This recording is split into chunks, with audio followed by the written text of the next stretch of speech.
साथियों नमस्कार। आप देख रहे हैं नरेंद्र पीएफ और मेरा नाम है नरेंद्र सिंह नेगी। सबसे पहले आपको होली की हार्दिक शुभकामनाएं। होली का यह पावन पर्व आप सबके जीवन में खुशियां, समृद्धि और सफलता के अनेक रंग लेकर आए।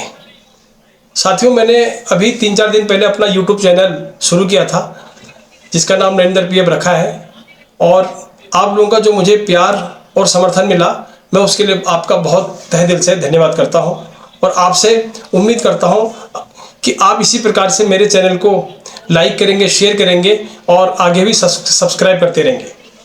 साथियों, यह चैनल पीएफ के पर्पज़ के लिए बनाया गया है, क्योंकि पीएफ डिपार्टमेंट चूँकि अब लगभग 80% ऑनलाइन हो गया है और सारी चीज़ें अब ऑनलाइन शो हो रही हैं। जैसे मेंबर का अपना पैसा कितना जमा हुआ, उसका बैंक अकाउंट नंबर कौन सा लिंक है, उसने अपना पैन नंबर लिंक कर रखा है कि नहीं किया है, ये सारी चीज़ें अब ऑनलाइन हो गई है। इसलिए पीएफ की जो लोग प्राइवेट सेक्टर में काम करते हैं उनके लिए यह वीडियो बहुत महत्वपूर्ण होने वाली है।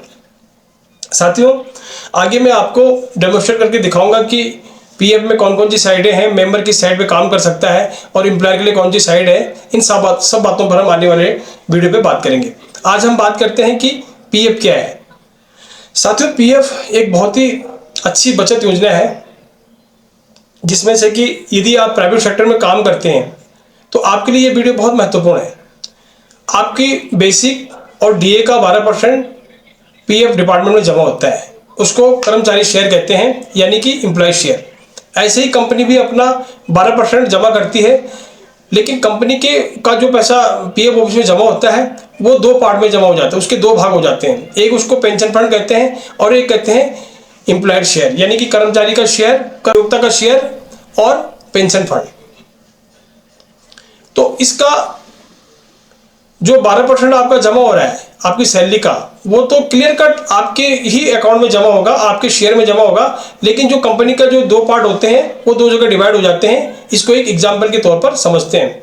सपोज आपकी सैलरी 15,000 रुपये है, तो 15,000 का 12% 1,800 रुपये हो गया। यानी कि आपने जनवरी में काम किया तो कंपनी ने आपका 1,800 आपके शेयर में जमा कर दिया है। लेकिन वहीं पे कंपनी ने जो उसका 12% जमा हो रहा है उसके 2 पार्ट हो जाते हैं।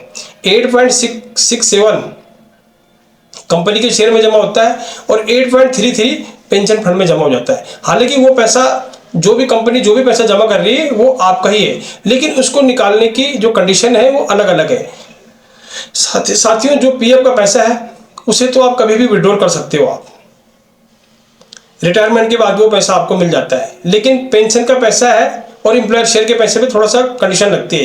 एम्प्लॉयर शेयर का पैसा आप तब निकाल सकते हो जब आपकी सर्विस 5 साल की हो जाती है, तब उसमें एडवांस निकालने की परमिशन मिलती है। हालांकि अभी कोविड के टाइम पे गवर्नमेंट ने उसमें थोड़ा सा रिलैक्सेशन किया था और उसमें से भी 75% जब उस समय तमाम संस्थाएं बंद थी, लोगों को पैसों की आवश्यकता थी, तो गवर्नमेंट ने उसमें 2 बार 75% निकालने की परमिशन दी थी। लेकिन वो एक कुछ टाइम के लिए था, वो बंद हो गया है। परंतु उसका जो एक रूल है वो 5 साल का ही है कि यदि आपकी सर्विस 5 साल की हो गई है तो 5 साल के बाद आप कंपनी के शेयर में से भी एडवांस पैसा निकाल सकते हैं। वहीं बात करते हैं पेंशन फंड की। देखिए साथियों, पेंशन का जो पैसा है उसमें से एडवांस नहीं मिलता है। वो 2 कंडीशन में, पहले वो 2 कंडीशन में नहीं मिलता था, अब तो सरकार ने उसमें भी बदलाव कर दिया है। पहले ये था कि यदि किसी का पेंशन का पैसा 6 महीने से कम का है तो वो पैसा, और उसने नौकरी छोड़ दी है और वो अपना पैसा निकालना चाहता है, तो वो पैसा जो पेंशन का पैसा उसको गवर्नमेंट अपने पास रख लेती थी। लेकिन अब गवर्नमेंट ने उसमें बदलाव कर दिया है। यदि आपका पैसा 9.5 साल से कम का है और यदि आपने नौकरी छोड़ दी है तो पेंशन का पैसा 2 महीने के बाद मिल जाता है। लेकिन जहां आपकी सर्विस 9.5 साल से ऊपर की होगी, आपकी नेट सर्विस की बात कर रहा हूं मैं, नेट सर्विस, एनसीपी डे क्या होता है, नॉन कंट्रीब्यूशन पीरियड, इस पर हम आगे बात करेंगे। यदि आपकी उसमें एनसीपी नहीं है और आपकी सर्विस 9.5 साल से ऊपर की है तो फिर वो पैसा ऑटोमेटिकली पेंशन प्लान में चला जाता है। वो पैसा आप नौकरी छोड़ने के बाद भी नहीं निकाल सकते, यानी कि वो पैसा आपको 58 साल के बाद उसमें उसके बदले आपको पीएफ से मिलने वाली जो मासिक पेंशन है वो मिलेगी। तो ये है साथियों जो मैंने बताया आपको कि पीएफ के 3 पार्ट होते हैं, 3 कंपोनेंट होते हैं, एम्प्लॉय शेयर, एम्प्लॉयर शेयर और पेंशन फंड। अब बात करते हैं यूएन नंबर की, यूनिवर्सल अकाउंट नंबर। ये 12 डिजिट का होता है। अभी भारत सरकार, पहले क्या होता था कि यूएन नंबर एक मेंबर के 2-2 3-3 जनरेट हो जाते थे, लेकिन अभी भारत सरकार ने जो भी यूएन नंबर जनरेट हो रहे हैं वो आधार से लिंक होके आ रहे हो, वो आधार से जनरेट हो रहे हैं। तो अब यूएन नंबर यदि किसी का जनरेट हो गया है और वो आधार से लिंक है, तो वो दूसरा यूएन नंबर जनरेट नहीं होता है, तो वो 12 डिजिट का होता है। आपका अपना यूएन नंबर है, आप यदि अपनी नौकरी बदल रहे हैं तो आपका यूएन नंबर वही रहेगा। आपकी नौकरी बदलने के दौरान हर कंपनी का जो पीएफ नंबर है वो उस यूएन नंबर के साथ जुड़ता जाएगा। एग्जाम्पल के तौर पे मान लीजिए आपने ए कंपनी में काम किया 6 महीने, और उसके बाद आपने बी कंपनी, 6 महीने के बाद आपने किसी दूसरी बी कंपनी में ज्वाइन कर दिया, तो जो ए कंपनी का पीएफ नंबर है वो यूएन के साथ जुड़ जाएगा, उसकी हिस्ट्री उसमें आ जाएगी।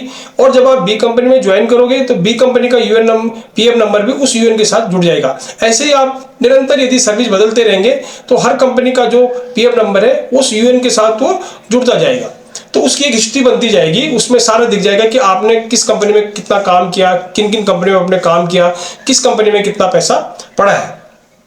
तो साथियों, आज हमने बात किया कि पीएफ क्या होता है, पीएफ कितना परसेंट कटता है, और कर्मचारी का कितना शेयर जमा होता है, और इसी प्रकार से जो कंपनी है वो कितना पैसा जमा करती है। इन सब बातों पे आज हमने बात किया है। आज के लिए इतना ही। आने वाले वीडियो में हम बात करेंगे यूएन कैसे एक्टिवेट करते हैं और पीएफ का बैलेंस कैसे चेक करते हैं। तो अगर आपको ये वीडियो पसंद आई तो इसको लाइक करें, शेयर करें और सब्सक्राइब करें, और वीडियो को शेयर करना ना भूलें। आप सभी को एक बार फिर से होली की बहुत बहुत शुभकामनाएं, बधाई हो। भगवान आपके जीवन में इसी प्रकार से अपार खुशियां लाए, और हम सब अब अगले वीडियो में मिलते हैं। तब तक के लिए बहुत बहुत धन्यवाद। नमस्कार।